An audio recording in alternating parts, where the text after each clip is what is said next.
সম্প্রতি কালবৈশাখীর তাণ্ডবে লণ্ডভণ্ড হয়েছে রাজ্যের বেশ কয়েকটি জায়গা এবং বহু মানুষের চাল উড়ে গেছে, কেউ ঘর ভেঙে গেছে।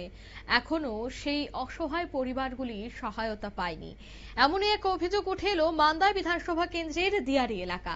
সেখানেও কালবৈশাখীর তাণ্ডবে দেখা গেছে যে মাথার উপর ছাদটুকু উড়িয়ে নিয়ে যায়, কিন্তু ক্ষতিগ্রস্ত পরিবারগুলির কে দেখতে দেখা যায় জনপ্রতিনিধিদের ঢল নামে। কোথাও দেখা যায় যে স্থানীয় প্রতিনিধিরা, কোথাও দেখা যায় যে পাহাড় প্রত্যন্ত এলাকার প্রতিনিধিরা ছুটে আসেন এবং পরিস্থিতির হাল হকিকত তারা খোঁজ খবর নিয়ে যান। কিন্তু আশ্চর্যের বিষয় হলো যে দফায় দফায় জনপ্রতিনিধিরা পরিদর্শন করলেও এখনো পর্যন্ত সাহায্য বা সহযোগিতার কোনো ধরনের উদ্যোগ গ্রহণ করা হয়নি। আর তাতেই এবার কিন্তু পরিবারটি সংবাদ মাধ্যমে দ্বারস্থ হয়েছে। জানা গেছে যে তারা এবার প্রশাসনিক সাহায্যের আবেদন জানিয়েছেন। কি উঠে আসছে বিস্তারিত শোনাবো। আপনারা এই এলাকায়, ডিয়ারি এলাকায়, যেটা বৃষ্টি তুফানে যেটা ঘরগুলি যেটা নষ্ট হয়েছে, যেটা আমরা ক্ষতিপূরণ পেয়েছি না, পাইছে না তো, একবার পাইছে না।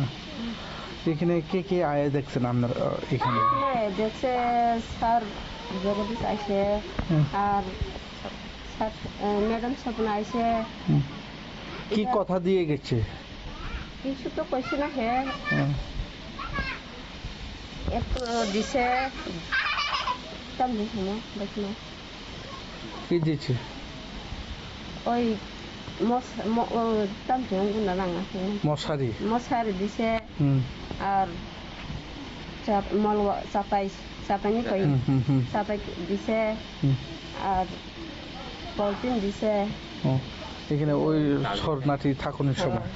তারপরে আপনারা যেটা গড়গুলি ভাঙছে এখন পর্যন্ত আপনারা টাকা পয়সা 1 টাকা পাইছেন না? তারপরে আপনারা এখনো আপনারা কই থাকেন? আমি থাকি এখন আমার শ্বশুরি ঘরে। আমরা এখনো পর্যন্ত গড়গুলি তুলতেছে না। তারপরে নিজের এখনের এমএলএরা, এমডিসিরা আপনারা টিনগুলি গড়গুলি এমনি থাকার জন্য এমনি ব্যবসা করছে না? কিছু পয়সা না তো দিছে না। আপনারা কাগজপত্র দিয়েছেন? দিছে না।